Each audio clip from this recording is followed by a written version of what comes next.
The Void. It's a topic we've discussed a fair bit on this channel, mainly in relation to the various champions associated with it. But what is the Void exactly? It's been a part of Runeterra's mythos since nearly the beginning, and is one of the few elements of Riot's narrative that has remained remarkably consistent even across reboots and different continuities. And yet, even the Void has changed, albeit subtly, with the passage of time. The Void was first introduced with the release of Cho'Gath back in 2009. There are a lot of terms used to describe it, both in-universe and out of it, yet none are wholly accurate. It is, in premise, a Lovecraftian horror, something that defies both explanation and description, at least as far as feeble mortal minds are concerned. It is often thought of as a place, another realm of sorts where monstrous abominations spawn from, but even that is a faulty description. Kaisa describes the void as a form of power unto itself. Swain calls it a pattern that has learned to be alive. While it may never be possible for humans to truly comprehend what the void is, understanding what it does is remarkably simple. The void corrupts and consumes. It is a force fundamentally opposed to the universe, ancient beyond imagining and powerful beyond reckoning. The creatures it spits out are reflective of the void's very nature, as they are all possessed by an endless hunger and consume everything in their path. Voidborn take to consuming in different ways for slightly different reasons.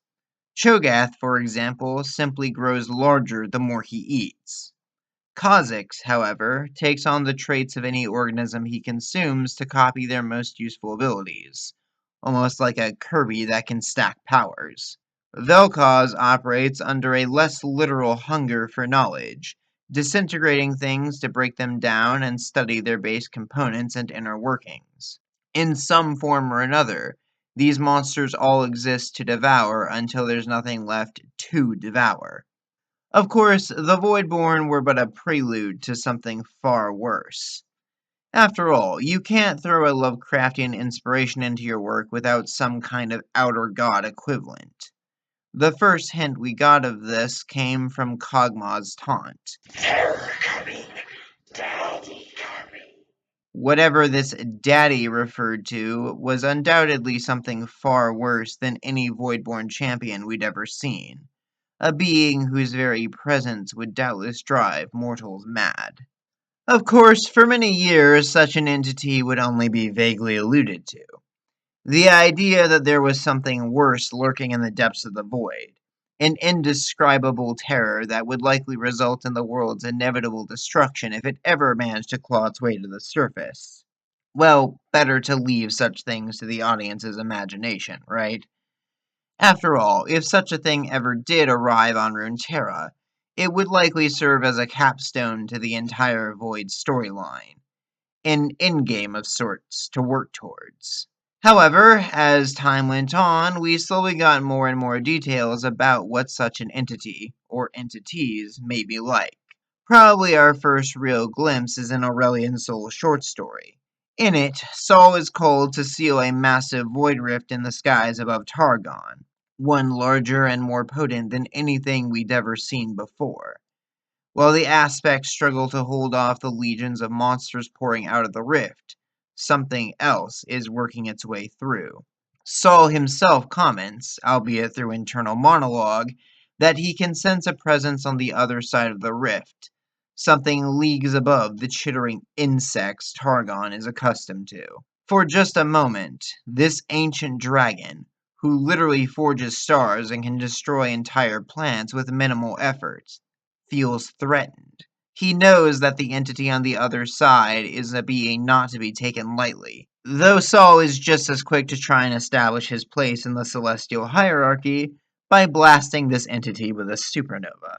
So, alright, there's a proper Lovecraftian entity in the void that requires the might of what is basically a cosmic creator deity to simply repel. Beyond that, we don't know anything about this being.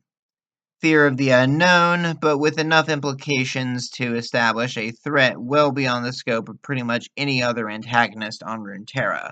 Most writers probably would have stopped there, but of course, we all know that's not where things end. So we've discussed the Watchers a decent bit in previous videos, and I don't think there's too much that I need to go over in depth here. For a quick recap though, the Watchers were a mysterious race of beings that once ruled over the Freljord, introduced when Lysandra was added into the game.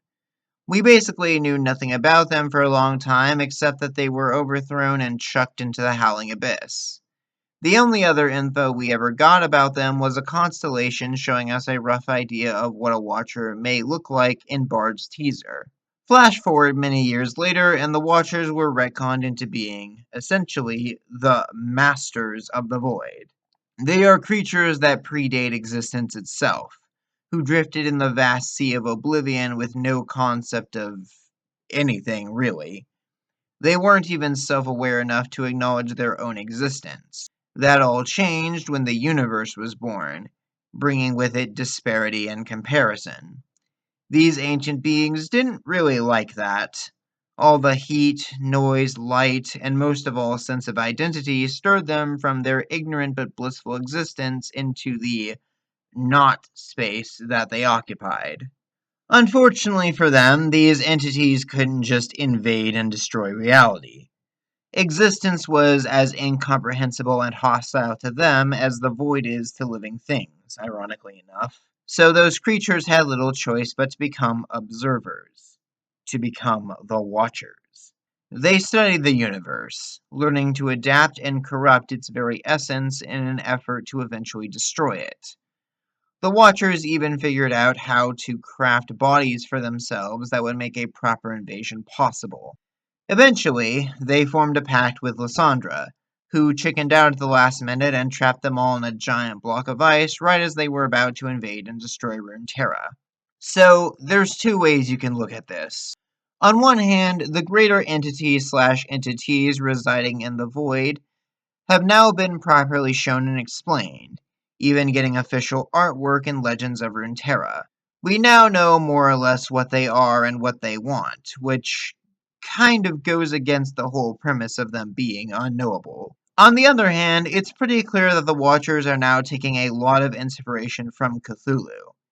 They are these ominous titans sleeping in the dark depths of a massive chasm below an ancient citadel, not unlike how Lovecraft's signature monster slumbers beneath the waves amidst the ruins of a forgotten city. On the matter of ruined cities, though, we next have to talk about Belveth, a character that I've already done a video on a while back. To summarize again, though, Belveth is a bizarre creature born of the void itself, absorbing vast quantities of information and learning from it. The self-proclaimed Void Empress is a unique Voidborn that has the collective knowledge of an entire city's worth of people, even taking the name of the city for herself, and the mental processing power of a supercomputer. She claims to be an evolution of the Void itself, though it's a little unclear if that's actually true or if she just happened to acquire a bit of human ego along with all that knowledge. Whatever the case may be, Belveth marks a clear paradigm shift in the Void story arc as a whole.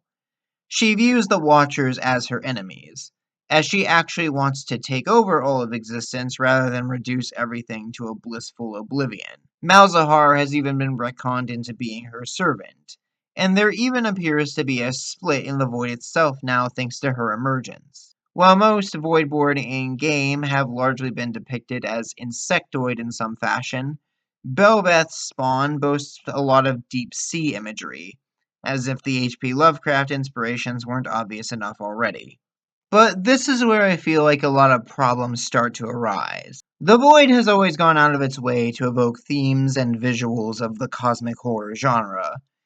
And yet, as time goes on, I can't help but feel like we've begun to lose the actual point. The Void is an antagonist unto itself, a force of nature that defies nature, as well as understanding. It spawns misshapen monstrosities that are, at best, crude approximations of life in an ironic attempt to exterminate life. and any truly higher intelligence within it is enigmatic at best. Ever since the Watcher retcon, though, the Void has been given a villain to represent it. Sure, they're powerful beyond reckoning, but the Watchers are characters. They have an origin. They have a motivation. We as readers can understand where they came from, what they want, and why. Most of all, we know they can be opposed. Lysandra froze them in the Howling Abyss, and Aurelian's soul stopped them by hurling a star into the rift above Targon. Even if these were just temporary solutions, they still halted the Eldritch gods in their tracks. Belveth is an even bigger example. For all her boasting, she's effectively just a giant manta ray, and for the time being appears to be considerably weaker than the Watchers, enough to view them as a threat to her evolved void at the very least.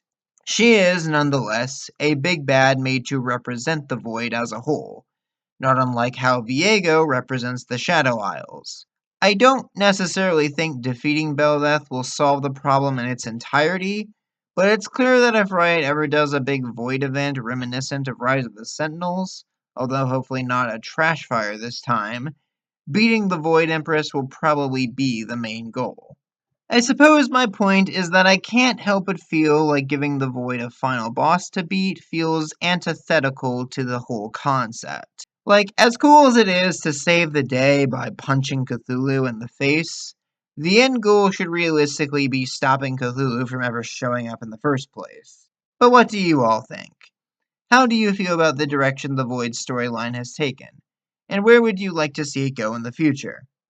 Leave your thoughts and comments down below, and until next time, stay bright.